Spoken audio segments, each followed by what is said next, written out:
d'abord, merci pour la possibilité de présenter et pour avoir été inclus dans le programme. C'était vraiment une super aventure, toute cette année avec vous. Donc moi, je vais vous parler d'un sujet un tout petit peu différent, d'émotion et de genre en politique. Et mon point de départ, c'est pas une histoire, c'est une personne. Cette personne ici s'appelle Hillary Clinton, qui s'est présentée donc à l'élection présidentielle aux États-Unis en 2016 contre Donald Trump et qui a malheureusement perdu. Malheureusement ou heureusement pour certains. Et ici, on a une photo d'elle en fait pendant la convention démocrate, au moment où elle a été investie pour représenter le parti démocrate en 2016 contre le parti républicain. Donc pendant cette convention, elle détaille son programme, elle dit pourquoi elle est motivée, ce qu'elle veut faire pour les États-Unis. Et le lendemain, la réaction, c'est ça. Pourquoi ne sourit-elle pas? C'est une réaction des ennemis du président du parti républicain qui, suite au débat, fait cette observation. Et c'est une réaction, en fait, si vous regardez un peu sur Internet, qui a eu pas mal d'échos. Il y a beaucoup d'articles de presse qui sont sortis là-dessus, et ce qui a amené même Hillary Clinton à se justifier sur la question au New York Times, et qui dit qu'elle restera sérieuse pour les problèmes importants et qu'elle ne s'oubliera pas pour parler de ces sujets. Quelques années plus tard, en France, on a une autre personne, Elisabeth Borne, qui a été première ministre pendant 20 mois à Matignon et qui raconte son livre dans un livre qui s'appelle 20 mois à Matignon.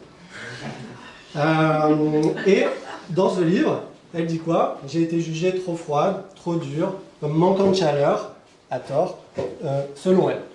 Et on a pareil des articles de presse qui sortent et qui essayent d'expliquer pourquoi Elisabeth Borne est froide et quelles sont les raisons derrière ce genre de perception.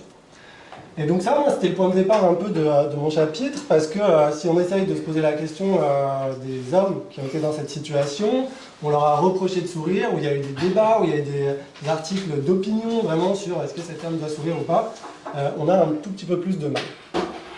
Donc, la question posée dans mon chapitre, c'est celle-ci, en gros. Est-ce que la même expression produit deux lectures différentes selon le genre? Donc, est-ce qu'un homme impassible passe pour sérieux quand une femme impassible en politique passerait, elle, pour froide et antipathique? Et est-ce que, donc, il y a une obligation plus forte qui porte sur les femmes à exprimer des émotions positives en politique? Donc, si on se pose cette question, je n'étais pas le premier sur Terre, il y a un cadre théorique dans les sciences sociales, et notamment un cadre qui a été amené par Iggy et Coro, qui sont des psychologues, qui est la théorie de la congruence des rôles. Donc cette théorie, elle dit quoi? Elle dit qu'il y a des stéréotypes, ça on le sait tous, il y a des stéréotypes liés sur le genre, liés sur la position sociale. Sur le genre, on aurait plus tendance à attendre des femmes qu'elles paraissent sympathiques, chaleureuses. Sur les positions de pouvoir, on aurait tendance à attendre des gens qui sont dans les positions de pouvoir qui soient agentiques, c'est-à-dire assertifs, un peu autoritaires, un peu plus sérieux. Et donc selon cette théorie, quand les femmes elles arrivent dans une position de pouvoir, ces deux ensembles de stéréotypes, ils sont en conflit. On attend une chose sur le genre, on attend une autre chose sur la position, et donc elles sont dans une position de ce qu'on appelle double bind, double contrainte, où si elles se montrent chaleureuses, elles seront jugées sympathiques mais peu compétentes, et si elles se montrent sérieuses, à l'inverse, elles seront reconnues compétentes mais peu sympathiques. Ça, c'est le cas théorique. Et entre les deux, il y aura une zone acceptable, est-ce qu'elle existe ou pas, mais assez étroite, où il faudrait un peu naviguer. Et selon cette théorie, encore une fois, pour les hommes, il n'y aurait pas ces attentes-là. Les stéréotypes de genre et les stéréotypes de position, ils colleraient beaucoup mieux, et ça donnerait une liberté émotionnelle plus large pour les hommes pour se comporter, et plus étroite pour les femmes, avec beaucoup plus d'attentes. Donc, dans ce chapitre, ce que j'ai essayé de faire, c'est d'apporter un peu, de tester empiriquement cette théorie, à l'aide de quoi? À l'aide des professions de foi, des élections législatives de 2022 et 2024 en France. Donc, j'ai collecté en fait des données sur les professions de foi, 9355, tout ce que j'ai pu avoir.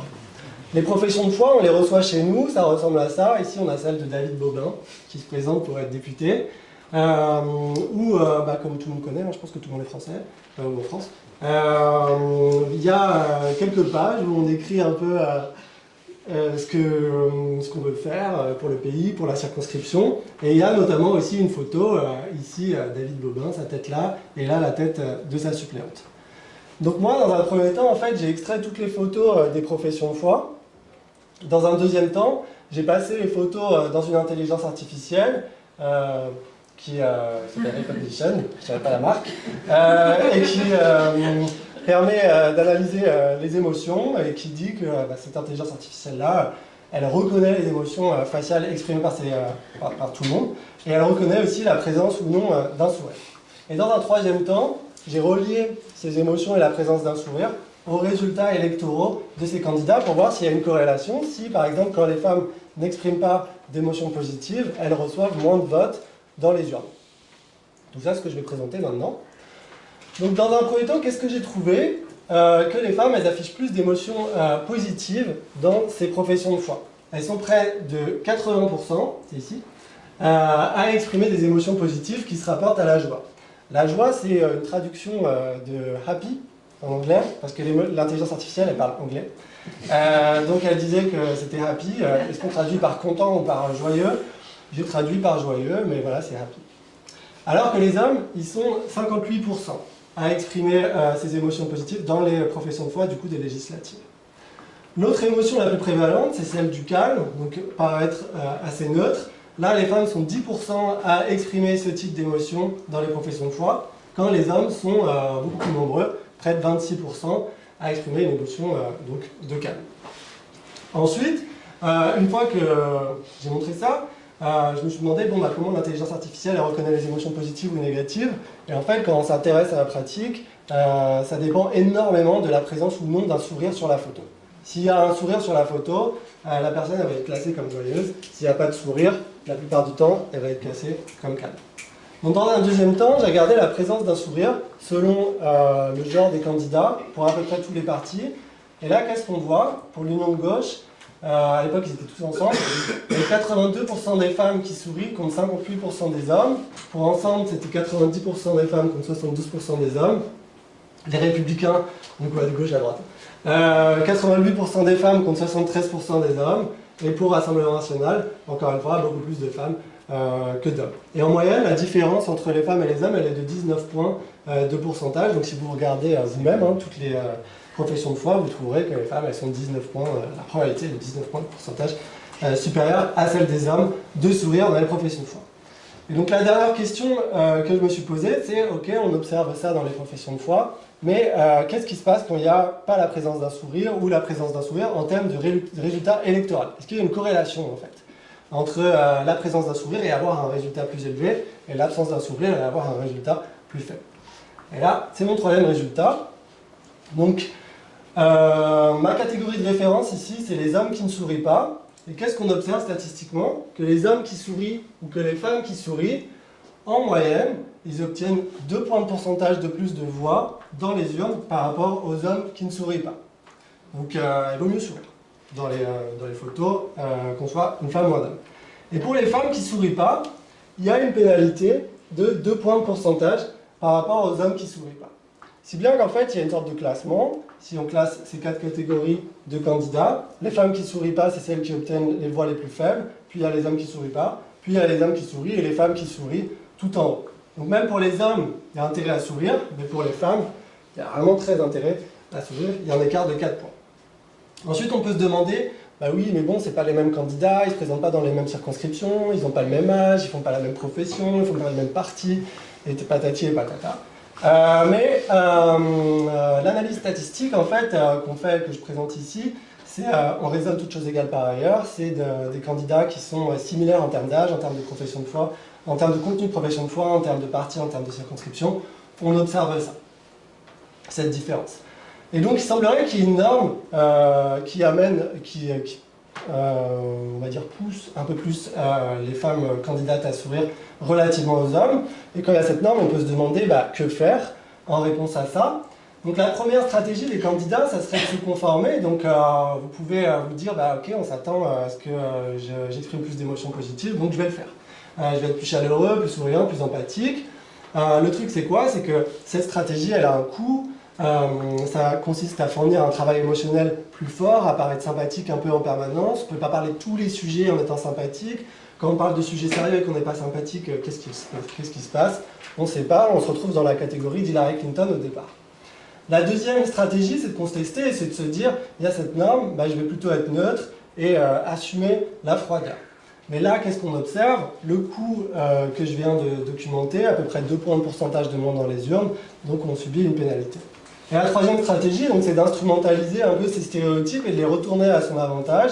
Donc ça, il y a des cas un peu très rares, comme celui de Marine Le Pen, qui a un peu instrumentalisé le stéréotype de genre à son avantage pour donner une apparence plus dédiabolique, pour ne pas dire d'où, à ce qu'elle dit. Mais ça, encore une fois, c'est des cas extrêmement rares qui requièrent un capital politique et médiatique assez exceptionnel. Donc en fait, tout ça pour dire que c'est compliqué, quoi. Il n'y a pas trop de manière de s'en sortir. Enfin, le dernier point de ce travail, c'était, là c'est le travail qui est en cours, donc en fait on a eu les résultats cette semaine, on devait les avoir il y a 6 mois. On a fait une expérience pour essayer d'identifier l'effet causal du sourire. Donc là vous pouvez vous dire, oui Quentin il a pris des professions de foi, mais les gens qui sourient et les gens qui ne sourient pas, ils n'ont pas la même tête. Et il y a des gens qui ont des têtes à sourire, et il y a des gens qui n'ont pas des têtes à sourire, et des gens ils ont l'air moins sympathiques quand ils sourient peut-être. Donc on s'est dit, bon, comment on fait pour tester ça? Et du coup, on s'est dit, ça serait sympa en fait d'avoir 2 fois la même tête et de la faire sourire et de ne pas la faire sourire, puis de montrer ces 2 têtes à des gens et de dire qu'est-ce que tu penses de cette tête et de cette tête à des gens différents. Donc là, vous avez des photos qu'on a générées par IA, en fait, on a généré 200 qui ressemblent un peu à nos hommes et nos femmes politiques. Après, on a appliqué un filtre pour les faire sourire ou pas sourire, donc là, c'est pas des vrais gens, c'est des faux gens. Et après, on leur a demandé qu'est-ce que vous en pensez. Et en fait, ce qu'on a trouvé cette semaine, c'est qu'il y a vraiment une pénalité qui porte sur les femmes. Les gens ils disaient que les femmes, quand elles sourient pas, ils les trouvent moins chaleureuses, plus autoritaires, relativement aux hommes, et ils diraient qu'ils pensent que les autres vont moins voter pour les femmes qui ne sourient pas relativement aux hommes. Et donc ça conclut ma présentation avec un titre. Un sourire n'est pas un détail. Les femmes, ce qu'on trouve dans ce travail, c'est qu'elles sourient beaucoup plus, qu'il y a une pénalité, que ça ressemble à une sorte de norme genrée qui pèse plus sur certains candidats que sur d'autres. Et voilà, merci.